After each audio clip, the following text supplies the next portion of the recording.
കോൺഗ്രസ് സഹയാത്രികൻ ശ്രീ രജി, കഴിഞ്ഞ തദ്ദേശ തെരഞ്ഞെടുപ്പുമായി ബന്ധപ്പെട്ട് വലിയ തരത്തിൽ ഉയർന്ന വിഷയം വെൽഫെയർ പാർട്ടിയുമായിട്ടുള്ള ബന്ധം, അത് യുഡിഎഫിന് തലവേദനയാതാണ്, വോട്ട് ചോർച്ചയ്ക്ക് പോലും അത് കാരണമായി എന്നുള്ളൊരു വിലയിരുത്തൽ അന്ന് മുന്നണിക്കകത്തുനിന്ന് വരികയും ചെയ്തതാണ്. പക്ഷേ ഇത്തവണ ഇങ്ങനെ ഒരു സഖ്യമേ ഇല്ല എന്ന് കോൺഗ്രസ് നേതൃത്വം എന്തിനാണ് എല്ലാ വേദികളിലും പറഞ്ഞുകൊണ്ടേയിരിക്കുന്നത്? ഈ തിരശീലയ്ക്ക് പിറകിലും മുന്നിലുമൊക്കെ ഈ കാഴ്ചകൾ ആവർത്തിക്കുമ്പോൾ ഇങ്ങനെ വെൽഫെയർ പാർട്ടി നേതാക്കന്മാർ UDF കൺവെൻഷന്റെ ഭാഗമാകുന്ന ഒരു കാലത്ത് കോൺഗ്രസിന് മിനിമം ഇത് പറയാതെങ്കിലും ഇരുന്നൂടെ? നോക്കൂ, ഇന്ത്യ മഹാരാജ്യത്ത് മതേതര മൂല്യങ്ങൾ ഉയർത്തിപ്പിടിക്കുന്ന ഒരേ ഒരു ഏറ്റവും പ്രധാനപ്പെട്ട പാർട്ടി, 140 വർഷത്തിലധികം പഴക്കമുള്ള അത്രയും കാലത്തെ ഇന്ത്യയിലെ ജനങ്ങളുടെ ബഹുസ്വരതയെ അംഗീകരിക്കുന്ന അങ്ങേയറ്റം മതേതര മൂല്യങ്ങളെ കണ്ണിലെ കൃഷ്ണമണി പോലെ കാത്തു സൂക്ഷിക്കുന്ന ഇന്റർനാഷണൽ കോൺഗ്രസിനെ സംബന്ധിച്ച് അതിന്റെ മതേതര മൂല്യങ്ങളിൽ ഏതെങ്കിലും കാലഘട്ടത്തിൽ ഏതെങ്കിലും സ്ഥലങ്ങളിൽ വെള്ളം ചേർക്കും എന്ന് പറയുന്നത് തന്നെ പരിഹാസ്യമാണ്. ചില തദ്ദേശ സ്വയംഭരണ സ്ഥാപന തെരഞ്ഞെടുപ്പുകളിൽ പ്രാദേശികമായി ചില നീക്കുപോക്കുകൾ ഉണ്ടാകാം. അതിനെ ഇനി മാത്രമല്ല, ഈ വെൽഫെയർ പാർട്ടി ഈ UDFന്, അതായത് കോൺഗ്രസിനല്ല UDFന് വോട്ട് നൽകും എന്ന് പറയുമ്പോൾ അത് സ്വാഭാവികമായും സ്വീകരിക്കുക എന്നുള്ളത് തെരഞ്ഞെടുപ്പിനെ നേരിടുന്ന ഒരു രാഷ്ട്രീയ പാർട്ടിയുടെ ഉത്തരവാദിത്വത്തിൽപ്പെടുന്നതാണ്. കഴിഞ്ഞ 30 വർഷക്കാലം ഈ വെൽഫെയർ പാർട്ടി, അതായത് ജമാഅത്തെ ഇസ്ലാമി, തെറ്റിദ്ധാരണ നമുക്ക് മാറ്റി അങ്ങ് പോകാം താങ്കൾക്ക് തന്നെ. കാരണം ഈ പിന്തുണ നൽകുന്നു, ഞങ്ങൾ പിന്തുണ ആരുടെയും വേണമെന്നോ പറയുന്നില്ല എന്ന് പറയുന്നതൊക്കെ മനസ്സിലാക്കാം. ആ അടവ് നയം ഇതല്ലല്ലോ, ഇത് കൺവെൻഷന്റെ ഭാഗമാണല്ലോ. രണ്ടല്ലേ? അത് പ്രാദേശികമായിട്ടുള്ള ചില എന്തെങ്കിലും തരത്തിലുള്ള ചില നീക്കുപോക്കുകളുടെ ഭാഗമായിട്ടായിരിക്കും. ഇത് വരുന്നത് തദ്ദേശ സ്വയംഭരണ തെരഞ്ഞെടുപ്പാണ്, അല്ലാതെ ദേശീയ തലത്തിലുള്ള തെരഞ്ഞെടുപ്പൊന്നുമല്ല. കോൺഗ്രസിന്റെ സംസ്ഥാന നേതൃത്വത്തിന് ആ ഒരു വാക്ക് പറഞ്ഞൂടെ? ക്ലോസ് ഇട്ടിട്ട് ചില പ്രാദേശിക നീക്കുപോക്കുണ്ടാകും, അല്ലെ വെൽഫെയർ പാർട്ടിയുമായിട്ട് ഞങ്ങൾക്ക് സഖ്യമേ ഇല്ല, ഞങ്ങൾ ഒരു മതേതര മുഖമാണെന്ന് പറയേണ്ട ആവശ്യമുണ്ടോ? ചില പ്രാദേശിക നീക്കുപോക്കൊക്കെ നടക്കും എന്നങ്ങ് പറഞ്ഞൂടെ? കുറച്ചുകൂടെ സേഫ് അതല്ലേ? ഹലോ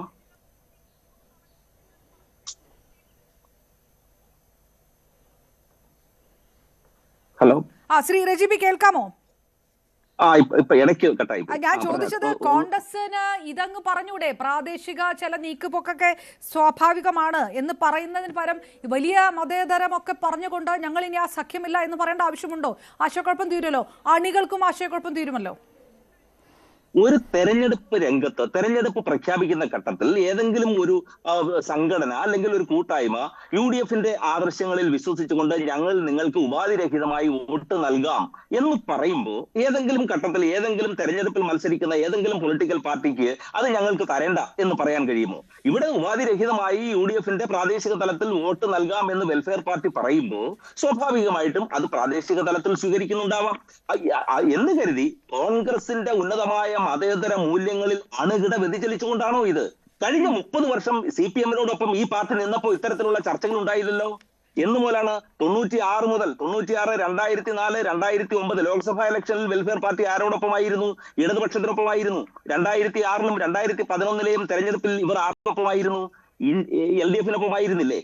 അന്ന് ഈ മതേതര മൂല്യങ്ങളിൽ എന്തോ പ്രശ്നമുണ്ട് എന്ന് ഏതെങ്കിലും മാധ്യമങ്ങൾ അത് സംബന്ധിച്ച് വലിയ വിശദമായ ചർച്ചകൾ വല്ലതും നടത്തിയിരുന്നു?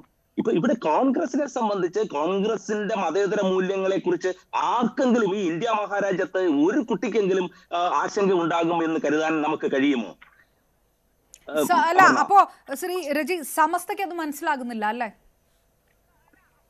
നോക്കൂ, ഇത് UDFന്റെ ഇത് ഏതെങ്കിലും കോൺഗ്രസ് പാർട്ടിയുമായി ബന്ധപ്പെട്ട ഒന്നല്ല. ഇത് UDFൽ അറിയാമല്ലോ, ഏതാണ്ട് 6-7 കക്ഷികളുണ്ട് ഇപ്പൊ തന്നെ. അപ്പോ അതിന്റെ ഭാഗമായിട്ട് വരുമ്പോ ചില പ്രാദേശിക തലത്തിൽ വോട്ട് തരാം, നിങ്ങൾ ഉപാധിരഹിതമായി വോട്ട് നൽകാം എന്ന് അത് കോൺഗ്രസ് അല്ലെങ്കിൽ കോൺഗ്രസ് ഉയർത്തിപ്പിടിക്കുന്ന ഇന്ത്യ മുന്നണിക്ക് നേതൃത്വം നൽകുന്ന കോൺഗ്രസ് ഉയർത്തിപ്പിടിക്കുന്ന ആദർശങ്ങളിൽ ആകർഷകരായിക്കൊണ്ടാണ് അത്തരക്കാർ കോൺഗ്രസ് ആ ഒരു സഖ്യത്തിൽ ഞങ്ങൾ വോട്ട് നൽകാം എന്ന് പറയുന്നത്. അപ്പോൾ ആർക്കെങ്കിലും നിങ്ങളുടെ വോട്ട് ഞങ്ങൾക്ക് വേണ്ട എന്ന് പറയാൻ കഴിയുമോ? മാത്രമല്ല, വോട്ടിൽ ഏതെങ്കിലും തരത്തിലുള്ള ഏതെങ്കിലും ഒരു വിവേചനം നമുക്ക് കാണുവാൻ കഴിയുമോ? ഇപ്പൊ LDFകാരുടെ ആയാലും BJPക്കാരുടെ ആയാലും RSSകാരുടെ ആയാലും ജമാഅത്തെ ഇസ്ലാമിക്കാരുടെ ആയാലും ആരുടെ ആയാലും ഒരു തെരഞ്ഞെടുപ്പിനെ ജനാധിപത്യപരമായി ഒരു രാഷ്ട്രീയ കക്ഷി തെരഞ്ഞെടുപ്പിനെ നേരിടുമ്പോൾ ആ രാഷ്ട്രീയ പ്രസ്ഥാന രാഷ്ട്രീയ പ്രക്രിയയിൽ പങ്കാളികളാകുന്ന ഇന്ത്യയിലെ പൊതുജനങ്ങൾ പൗരന്മാരാണ് അവരുടെ സമ്മതിദാന അവകാശം വിനിയോഗിക്കുന്നത്. അവർക്ക് അവരുടെ വ്യക്തിപരമായിട്ടുള്ള പല കാഴ്ചപ്പാടുകൾ ഉണ്ടാകാം. പക്ഷെ ഈ രാഷ്ട്രീയ നിലപാടുകൾ അല്ലെങ്കിൽ രാഷ്ട്രീയ ആ പ്രോസസ് എന്ന് പറയുന്നത്, തെരഞ്ഞെടുപ്പ് എന്ന് പറയുന്നത് അവരുടെ വ്യക്തിപരമായ ചോയ്സും കൂടിയാണ്. ആ ചോയ്സിലേക്ക് അവർ വോട്ട് നൽകാൻ സന്നദ്ധരായി മുന്നോട്ട് വരുമ്പോൾ ഏതെങ്കിലും രാഷ്ട്രീയ രംഗത്ത്, പൊതുരംഗത്ത്, തെരഞ്ഞെടുപ്പ് രംഗത്ത് നിൽക്കുന്ന ആർക്കെങ്കിലും ഇത് ഞങ്ങൾക്ക് വേണ്ട എന്ന് പറയുവാൻ കഴിയുമോ?